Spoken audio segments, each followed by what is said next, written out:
Vem pra cá, oi! Vem cá, vamos começar o nosso programa. Não, vem pra cá. Eu sou o Padre Caio, esse é o meu amigo Padre Rogério. Nós estamos aqui fazendo a nossa conversa na Catedral. Como vocês já assistiram o primeiro programa, nós não temos um nome definitivo, é verdade, não é? Exatamente. Mas você pode mandar a sua sugestão, né? Como nós dissemos no primeiro encontro, tem um padre, né, da região de Goiás que já usa esse nome Padrecast, né? Na verdade, nós começamos por falha minha, nós acabamos perdendo aí. Então você pode sugerir qualquer nome, né? Catecast, Conversa na Catedral, ou outros nomes mais chamativos, atraentes, modernos, não sei. A intenção nossa é catequizar, evangelizar de uma maneira descontraída, sem muito formalismo, falar de catequese, falar do evangelho, falar de filosofia, falar da liturgia. Hoje é o tema de liturgia, não é verdade? E falar também dos assuntos do cristianismo na atualidade, né? Mas os assuntos mais pertinentes. E hoje vamos falar sobre a liturgia. Existe uma missa de sempre? Missa de sempre? Existe. Aqui Jesus Cristo fundou lá no cenáculo, né? Que ele pegou um pedaço de pão, pegou um pouquinho de vinho, disse: tomai e comei, isto é meu corpo que é dado por vós. E ela foi se atualizando e chegou até a missa que nós... Então a missa do Concílio Vaticano II não presta, então não funciona. Tem uns cabras aí que andam falando aí umas coisas aí. Ixi. Hoje a gente vai ver se isso aí tá certo ou não, né? Se a missa... Que missa que na verdade vale, que missa que não vale. Se né? Hoje já se entrou no assunto se tem validade a missa, imagina, né? Isso porque vem cá para nós, nosso Senhor Jesus Cristo que a fundou, né? Não foi os homens, né, que inventaram. Muito bem. Então, como vamos falar um pouco de desenvolver esse tema, né? Como podemos retomar um pouco um fundamento consistente sobre o tema da liturgia? Bom, a gente podia fazer assim, padre. Bom, eu lembraria algumas coisas da última ceia. O senhor entraria aí com o histórico aí até Trento, tá bom? Até Trento, tá bom. E depois de Trento a gente já 1500 começa... anos. 1500 Vamos anos. falar em 10 minutos. Em 10 minutos, 1500 anos é bastante, né? Bom, primeira coisa, na última ceia ou na primeira missa, porque são duas coisas. A última ceia porque foi a última ceia pascal que Nosso Senhor antecipou e celebrou, e nela, no final, ele institui o grande mistério eucarístico. Tomai e comei, este é meu corpo que é dado por vós, tomai e bebei, este é o cálice do meu sangue, o sangue da nova e eterna aliança. Então, dentro de todo o contexto que começa lá, se a gente pegar o Evangelho de São João, capítulo 13, começa ali já a última ceia. Então, o primeiro contexto foi esse. Jesus já começou falando de amor. Ele relata, então, São Lucas relata também, né? Desejei ardentemente comer essa Páscoa com vocês. Imagina que profundo. Então, né? Jesus que deu tudo, a Eucaristia para nós foi tudo. Foi a potência do seu amor para cada um de nós. E a celebração litúrgica é muito importante. Aquilo que nós celebramos é aquilo que nós professamos, né? A forma com que a gente reza é a forma com que a gente vive a nossa fé. Exato. Por isso que é muito importante... Lex orandi, lex credenti, né? Eu não lembrava mais a expressão latina. Repita. Lex orandi e lex credenti. Então, o que isso quer dizer? Significa a igreja que reza, ou a igreja que ora, é a igreja que crê. Sem a fé é impossível, né? Senão a liturgia vai ser apenas um bando. Sabe aqueles robozinhos que na década de 80 tinha, que a turma trazia do Paraguai? Você dava cordinha assim e ficava soltando. Eu não tive essa infância portuguesa como sua, não. Eu fazia trezinho de latinha de sardinha assim. Mas o pobrão. Então vamos voltar ao nosso assunto.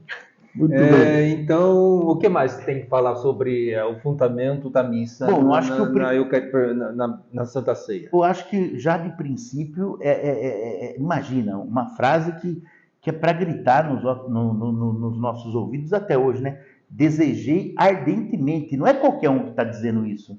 É o próprio nosso Senhor Jesus Cristo, né? O centro da fé da igreja. É o grande esposo místico da igreja. Então, é o próprio Cristo que disse: desejei ardentemente. Então, ele quis, porque naquela ceia não era somente uma despedida. Por quê? 3 dias depois ele ressuscita e depois vai lá diante de Pedro, de João e come ainda o peixe com eles, né? Tens alguma coisa para comer? Já come uma posta de peixe assado. Então, assim, essa coisa de que Jesus ele quis estar conosco, quis deixar a sua presença de uma forma mística, de uma forma sacramental, de uma forma real no nosso meio. Então, a primeira coisa, o amor explícito de nosso Senhor Jesus Cristo. O segundo ponto da última ceia foi o serviço, a doação. Jesus lavou os pés dos seus discípulos. E interessante isso, uma coisa, cara, também, que é interessante, bem breve, numa pequena explicação, a humildade, ela também está dentro do serviço. Se não formos humildes, nós não vamos compreender o mistério eucarístico, jamais. Por exemplo, Jesus, na última ceia, sabia que Judas iria entregá-lo e ele lavou os pés de Judas. Ou seja, segundo a teoria do padre Antônio Vieira, ele sai da hierarquia, ou seja, no mistério da Trindade, Deus está acima de tudo. Depois ele vai colocando escala no céu, coloca lá os santos, os anjos, depois ele coloca as almas que já estão no céu, depois ele coloca a igreja padecente, o purgatório, depois ele coloca as pessoas que estão na terra, o Papa, os cardeais, os bispos, etc. e tal. Depois ele faz um elenco sobre os animais, os grandes, os pequenos, os vegetais, os grandes, os pequenos, os minerais, os grandes, os pequenos, até ele chegar no vazio. Ou no nada. Quem está abaixo do vazio, do nada? O inferno. Aí ele fala que depois dos minerais vem o inferno, uma correção. Depois dos minerais vem o inferno. Aí o inferno ele coloca o diabão, o diabinho, ele vai colocando, né? As almas lá, etc., que estão condenadas. E depois do inferno? Aí ele fala o caos, o vazio, o nada. E depois do nada? Judas Iscariotes, porque Jesus falou que era preferível que nem nascesse. E abaixo de Judas, quem está? Lúcifer. Não. Não? O próprio Jesus Cristo. Por quê? Porque ele sai do céu, desce e lava os pés de Judas Iscariotes. Ou seja, no pensamento do padre Antônio Vieira, quem está abaixo de todos é o próprio Cristo. Sai do céu e vem para lavar os pés daquele que traiu, e o fato não é a traição, mas o fato é que Judas, talvez ali, não tivesse acreditado na potência do amor de Jesus Cristo, mas o rebaixamento de Jesus, a kenosis. E aí então o grande mistério da missa, que aqui é a segunda coisa. Se a primeira é o primado do amor, o ardente amor de Cristo por nós, a segunda coisa é a humildade no serviço para a compreensão do mistério. Porque quando a gente é humilde, a gente se rebaixa, a gente se aniquila.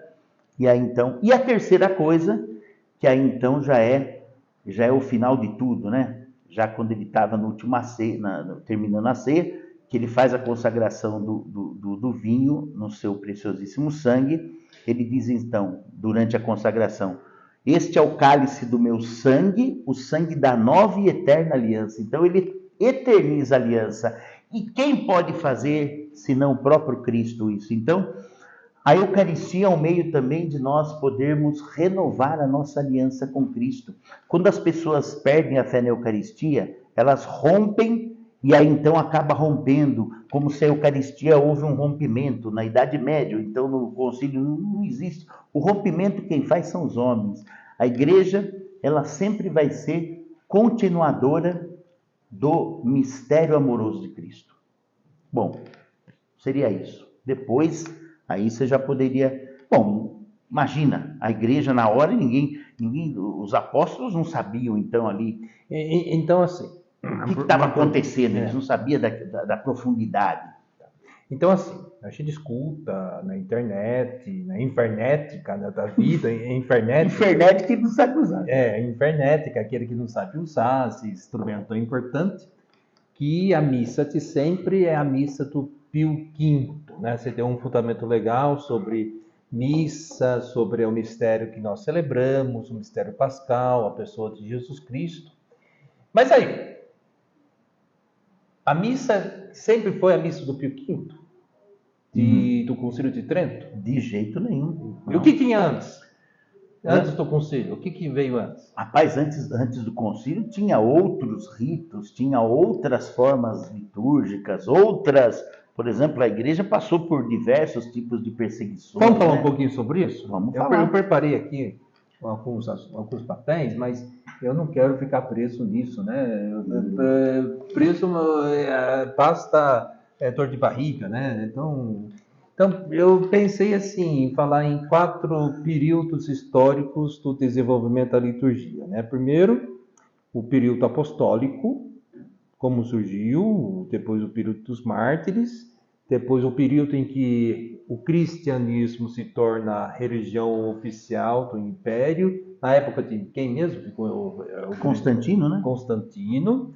Depois um período da Idade Média, né? Um pouco de um desenvolvimento no Sacrosanto Concílio, ou melhor, no Sacrosanto não, no Sacrosanto Império Germânico, né? De Carlos Magno, de Pipino Breve, aquele império lá, que teve uma grande influência, e falar um pouquinho até o desenvolvimento do Concílio de Trento.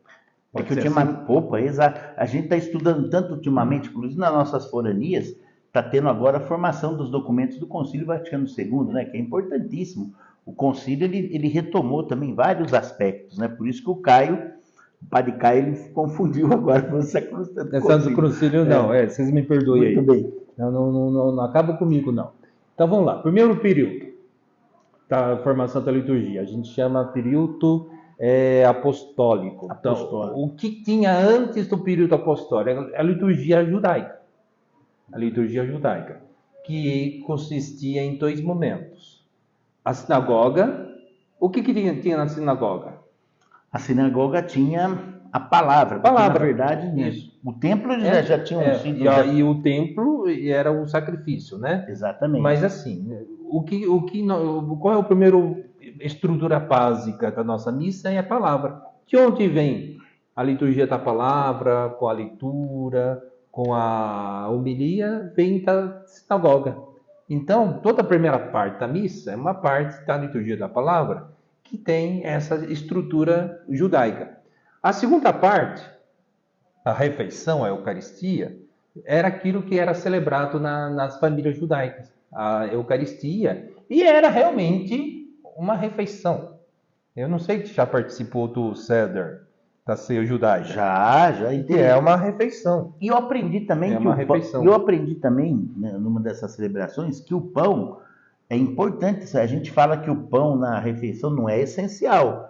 Ele tem toda a refeição do povo judeu, tem o pão. Tem de manhã, tem na sexta. Isso. Tem todas as refeições. Então a gente tem que tomar cuidado quando fala assim que o pão era o alimento substancial. Não. Jesus celebrou a ceia judaica.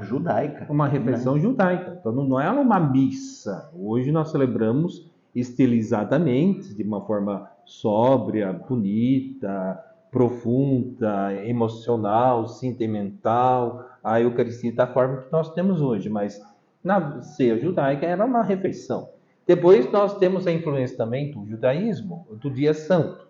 Para o judeu é o sábado, para nós é o domingo, então ficou costume dos cristãos se rezar no domingo, e tem algumas fórmulas de convocação comunitária, né? Elevemos os corações, oremos, damos graças, aleluia, amém, né? Rosana, a imposição das mãos, o gesto, tudo isso vem do mundo judaico, do rito judaico. Ao mesmo tempo que na era apostólica há uma cristianização da liturgia judaica, há um certo distanciamento, né? Então, as críticas que Jesus fazia da liturgia vazia dos judeus, Não há mais um sacrifício do templo, não há templo, então não há mais sinagoga, sai do templo e vai para casa. A liturgia cristã começa a desenvolver dentro da casa. Não existia um sacerdócio instituído como eram os levitas, então vai se desenvolver na história um outro sacerdote. E no mesmo período, terminada a era apostólica, começa a era dos mártires. E aí nós temos um tipo de reação contra o paganismo. Então veio as eras das perseguições. Então os cristãos reagem contra os ritos pagãos, dizendo que os ritos pagãos eram coisas diabólicas. E eles fazem uma outra leitura, como não tinha a estrutura que nós temos, né? Altar, sacrifício, sacerdote, eles falam tudo isso é Cristo, tipo carta de Hebreus, né? Jesus ao mesmo tempo sacerdote, altar e sacrifício, né? Vítima, né? E aí nós temos uma certa distanciamento. Na era dos mártires não chegou a formular um rito, um livro com Propriamente todas dito, né? as orações. Imprimido. Isso. Quem presidia offset, o presbítero, o bispo, o ancião, quem presidia, fazia espontaneamente, improvisadamente as orações. E a maioria das celebrações, lembrando que era também os bispos que celebravam, os presbíteros tinham que ter autorizações do episcopo, ou seja, do bispo, para poder celebrar. Né? Foi aos poucos que, hoje, por exemplo, o sacerdote celebrar, por exemplo, uma celebração como a da Páscoa, como a celebração do Natal, essas liturgias foram concedidas aí a celebração a nós padres, foi coisas recentes, não foi coisa, né? Os 3 primeiros séculos eram muito primitiva a liturgia. Muito primitivo. Era como uma refeição, é coisa muito simples, muito espontânea, sem paramentos, roupa normal. E aí, em que momento mudou as coisas? Rapaz, aí que está a grande questão, né? Qual o grande momento que veio aí essa mudança? Porque imagina, eles provavelmente o quê? Rezavam o Pai Nosso, né? Liam, faziam a leitura da Torá, porque imagina, São Jerônimo não tinha nem compilado ainda a Sagrada Escritura. Isso, tinha lá as epístolas, as cartas apostólicas, era muito bem. Exato. Mas em que momento a liturgia começou a criar caldo, consistência, com um pouquinho mais de solenidade?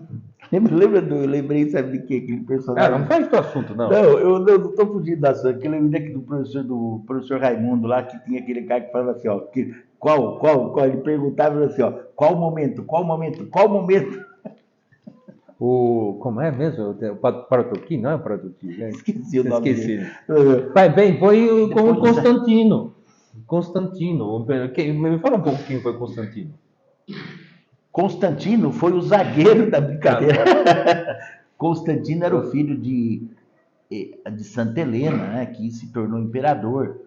E praticamente ele foi o grande imperador que fez com que o cristianismo fosse, então, a religião oficial do Império Romano, né? Então, resumindo ao grosso modo, claro, né, ele teve várias conquistas, né? Mas ele que acabou, então, com praticamente a perseguição definitiva contra os cristãos, né? Então, aqui agora há uma mudança radical. Se na época dos mártires havia uma reação negativa aos paganismos, agora há um tipo de sincretismo.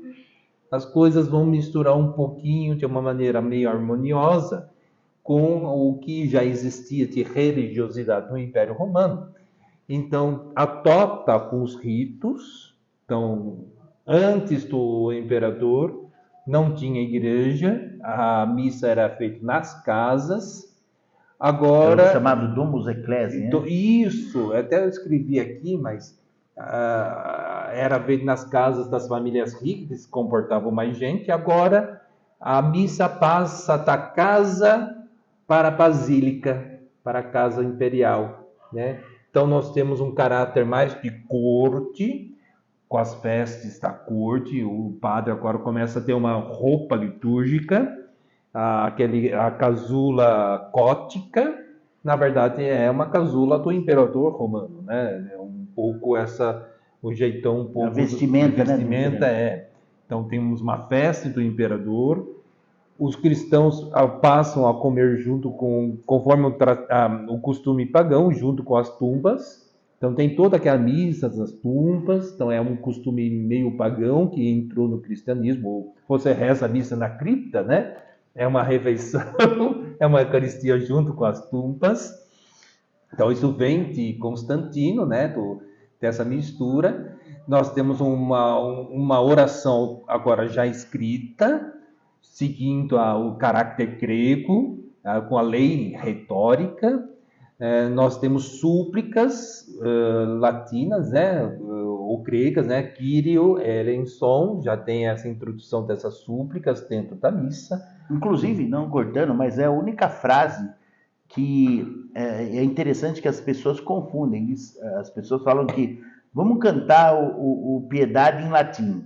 Kyrie eleison, não é em latim, é em grego. Kyrie eleison é uma frase grega. Por quê? Porque é a única parte da missa que une o rito oriental com o rito oriental com o rito ocidental. É a única frase que é o quê? O Senhor, piedade, né? Senhor, tem de piedade. Senhor, me perdoa. É bonita essa coisa, né? E o senhor também disse uma coisa interessante. Por que eles aderiram a essa questão de celebrar nas catacumbas? É por causa da perseguição. Só que depois Constantino acabou mantendo isso. Por quê? Porque virou um costume. Imagina, até eles voltar a celebrar de outra forma. Então, aos poucos, eles foram saindo, então, das celebrações também das catacumbas e depois foram mais se expandindo. Tanto é que a própria Basílica do Latrão, como o senhor disse, a Basílica São João do Latrão, que era da família lateranense, que era a casa da família lateranense, que é onde celebrava a missa. Outros elementos que vai acontecendo. O pejar altar era uma coisa pagã, que agora entrou no cristianismo. Pejar as imagens, as cruzes. Algumas palavras gregas, mistagogia, eucaristia. Então, são palavras gregas que vai sendo introduzido no vocabulário cristão. Alguns exorcismo. A igreja sempre voltada para o Oriente. O judeu sempre reza voltado para Jerusalém. O muçulmano para Meca. E nós rezamos voltado sempre para o Oriente, do Sol Nascente. Jesus, o Sol Nascente. Bem, aí nós temos, com Constantino, no final do século V, né? A formação das duas grandes famílias de liturgia. A liturgia oriental, que é Antioquia e Alexandria, e a liturgia ocidental, que é a romana. Então, acho que para nós nos interessa. E depois, a partir dessas três famílias, ramifica, né? Monte de liturgia, monte de ritos, rito maronita, meroquita, armênio, moçarábico. Não, moçarábico é romano, né? Tá dentro do romano, o moçarábico é romano, tem como é ambrosiano também, que ambrosiano é romano. Então, mas tem mais 23 ritos, né? Eu não sei. Nós podíamos pegar um dia e falar só de ritos, né, da igreja, Isso, né? Mas vamos ficar só no rito romano. Vamos. Só no rito romano, tem muitos ritos, né? Então, esse rito romano é o rito de Pio V? Ainda não é. Ainda não é. Interessante porque também, né, padre? O rito romano, por que ele se estendeu mais eu estou falando do século V, né? Exatamente. Século V já tem uma liturgia romana, mas que não é a liturgia do Pio V. Exatamente. Interessante. Por que é interessante isso, padre? Porque, veja, nós estamos ainda no desenvolvimento, imagina, estamos ainda no 500 anos, ou seja, rapaz, mas pensa comigo, o Brasil foi descoberto um pouquinho antes do Concílio de Trento, então enquanto estava praticamente quando estava acontecendo o Concílio de Trento, as caravelas portuguesas já tinham desembarcado e estava começando a palpar a América. Bem, vamos voltar um pouco da liturgia. Eu só vou terminar, então, esse segundo período. Depois a gente volta, retoma um outro programa. Então, nós temos uma formação de liturgia clássica, né? Então, temos aí, no século XVI e século VI e o século VIII, a formação dos livros de liturgia, como o Leão Magno, o Papa Calácio, o Gregório Magno, que tentaram fazer um sacramentário romano. Temos também a elaboração dos lecionários, evangeliários, antifiliocionário, e temos algumas fontes importantes, né? Uma fonte histórica, como Orto, primeiro, que é a Missa Solene Romana, e aí o Orto 11, que é a iniciação cristã. Bem, aí, no final do século VIII, já temos alguns elementos clássicos da liturgia romana. 3 procissões. A procissão de entrada e termina com a oração da coleta. Segunda procissão, a procissão das ofertas, termina com a antífona, a oração da coleta, da oferenda. E a procissão da comunhão, quando o povo vai no altar, comunga e termina com a oração pós-comunhão. Interessante. Veja como isso vai incorporando tardiamente, o século VIII, né?